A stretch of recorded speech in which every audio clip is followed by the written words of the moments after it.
Shalom Aleihim, Bapak Ibu, Saudara-saudari yang dikasihi di dalam Tuhan.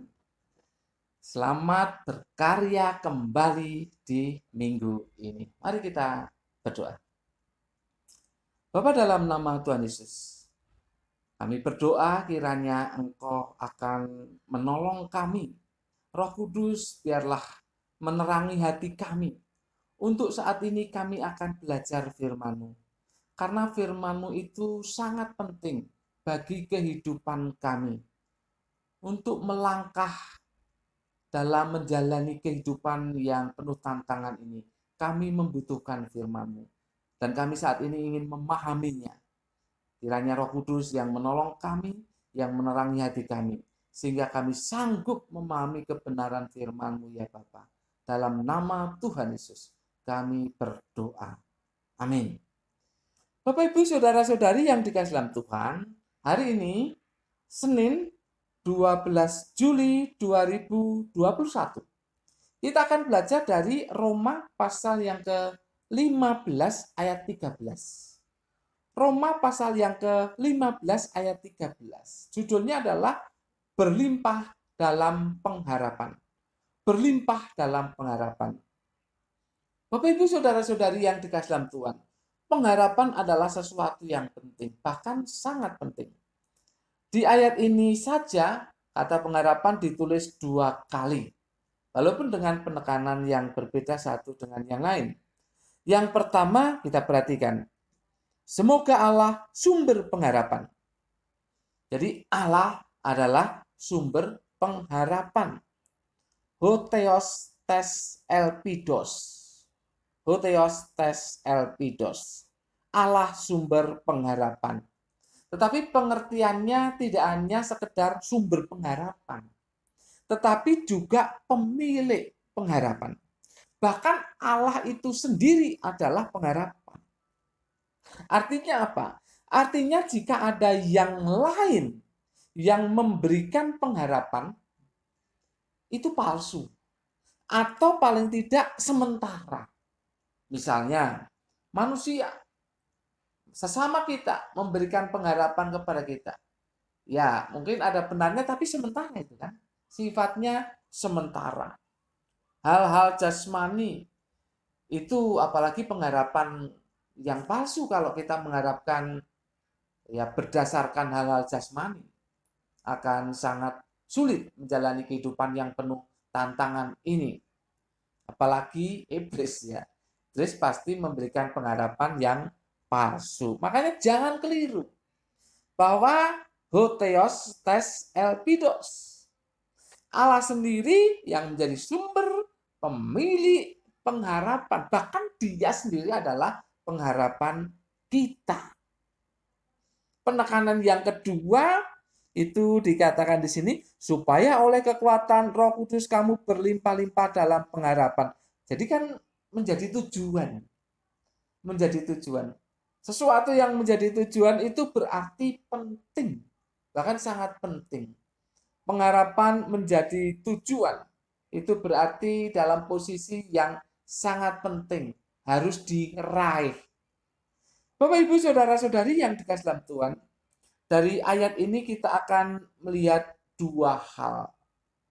Yang pertama, pengharapan apa? Pengharapan apa yang dimaksudkan di sini?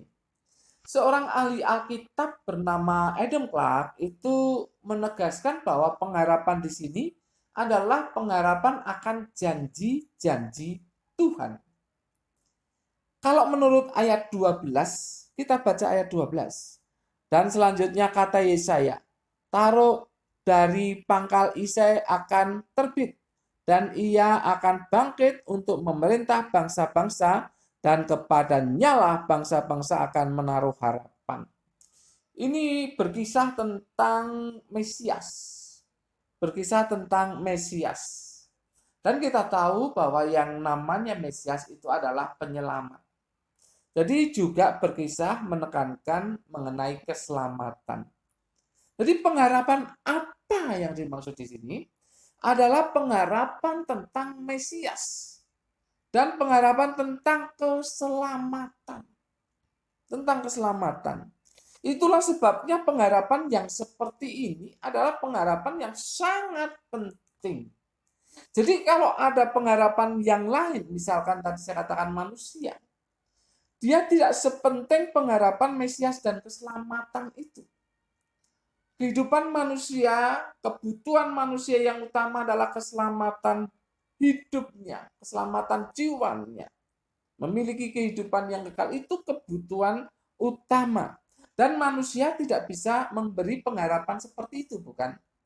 Jadi kalau manusia memberi pengharapan kan, makanya saya katakan tadi sementara. Paling ya hanya sebentar, tidak selamanya hidup di dunia juga. Sebentar paling pengharapan itu, habis itu lenyap.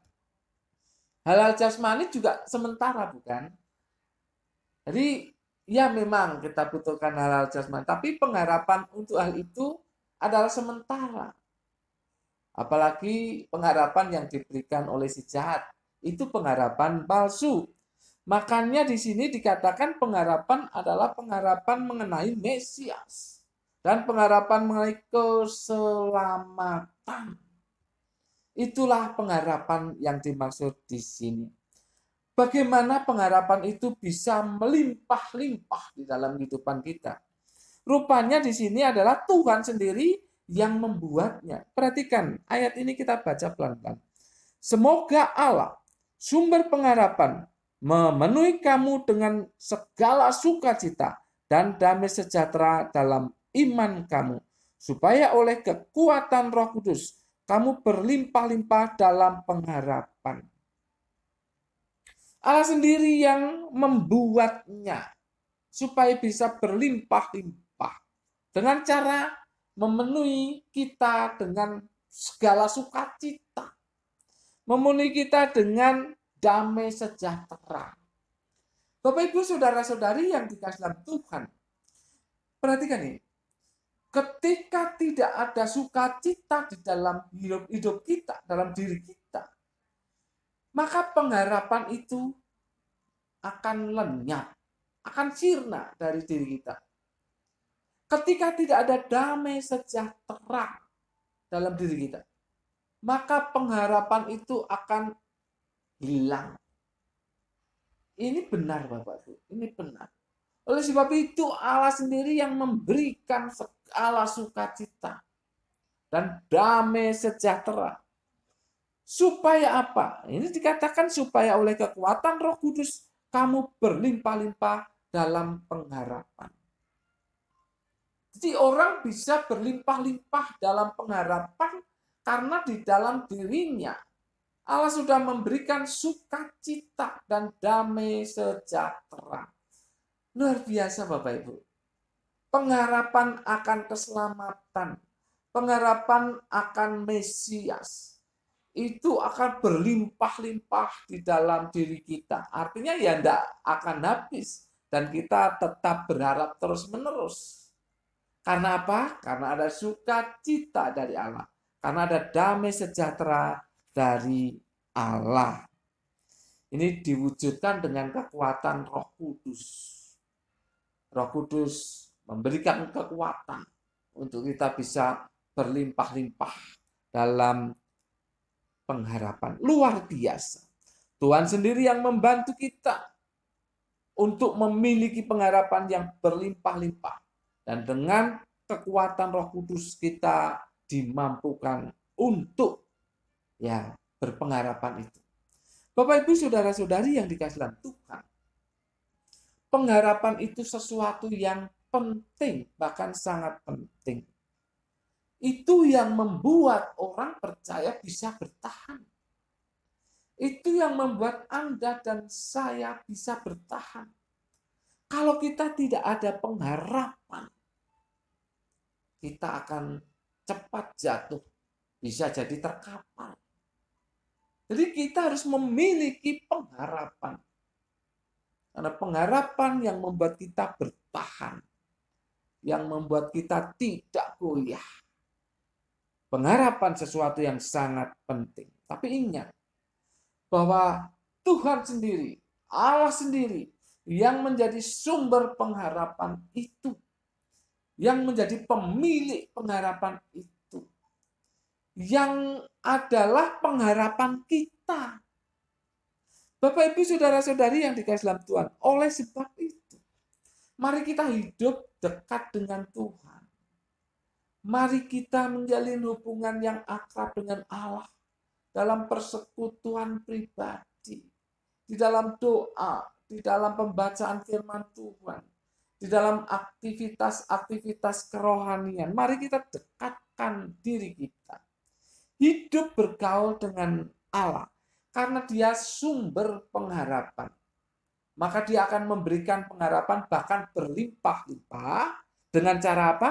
Dengan memberikan sukacita dan damai sejahtera di dalam diri Anda dan saya.